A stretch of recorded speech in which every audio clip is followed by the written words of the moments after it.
നമസ്കാരം. കേരള ക്രിക്കറ്റ് ലീഗിൽ സഞ്ജു സാംസൺ അരങ്ങേറിയ മത്സരത്തിൽ കൊച്ചി ബ്ലൂ ടൈഗേഴ്സിന് തകർപ്പൻ വിജയം. എന്നാൽ സഞ്ജുവിന്റെ ബാറ്റിംഗ് കാണാൻ എത്തിയവർക്ക് നിരാശയായിരുന്നു ഫലം. താരത്തിന് ബാറ്റിംഗിന് ഇറങ്ങേണ്ടി വന്നില്ല. അതേസമയം അദ്ദേഹത്തിന്റെ സഹോദരൻ സാലി വിശ്വനാഥ് മികച്ച ബാറ്റിംഗ് പ്രകടനം കാഴ്ചവെക്കുകയും ചെയ്തു. ആദ്യം ബാറ്റ് ചെയ്ത ട്രിവാൻഡ്രം റോയൽസ് നിശ്ചിത 20 ഓവറിൽ 97 റൺസിന് ഓൾ ഔട്ടായി. 32 പന്തിൽ 28 റൺസ് നേടിയ അഭിജിത്ത് ആണ് അവരുടെ ടോപ്പ് സ്കോറർ. ബേസിൽ തമ്പി 20 പന്തിൽ 20 റൺസും അബ്ദുൾ ബാസിദ് 16 പന്തിൽ 17 റൺസും നേടി. കൃഷ്ണപ്രസാദ് 12 പന്തിൽ 11 റൺസ് നേടി. ഈ 4 പേർ മാത്രമേ രണ്ടക്കം കണ്ടുള്ളൂ. കൊച്ചിക്ക് വേണ്ടി അഖിൻ സത്താർ 4 ഓവറിൽ 13 റൺസ് വഴങ്ങി 3 വിക്കറ്റ് വീഴ്ത്തി. മുഹമ്മദ് ആഷിഖാകട്ടെ 3 ഓവറിൽ 14 റൺസ് വഴങ്ങി 3 വിക്കറ്റ് വീഴ്ത്തി. എന്നാൽ മറുപടി ബാറ്റിംഗിന് ഇറങ്ങിയ കൊച്ചി ബ്ലൂ ടൈഗേഴ്സിന് ഓപ്പണർമാരെ പെട്ടെന്ന് നഷ്ടമായി. എന്നാൽ പിന്നീട് വന്ന സാലി വിശ്വനാഥ് തകർപ്പൻ അടികളുമായി കളം നിറഞ്ഞതോടെ 11.5 ഓവറിൽ അവർ വിജയം നേടിയെടുത്തു.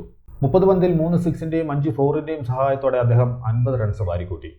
അങ്ങനെ KCLൽ തന്റെ ആദ്യ മത്സരത്തിൽ ബാറ്റ് ചെയ്യാൻ ഇറങ്ങാനായില്ലെങ്കിലും സഹോദരന്റെ മികച്ച ബാറ്റിംഗ് പ്രകടനത്തിലൂടെ ഒരു മികച്ച വിജയം സ്വന്തമാക്കാൻ കൊച്ചി ബ്ലൂ ടൈഗേഴ്സിനും സഞ്ജു സാംസണിനും സാധിച്ചു.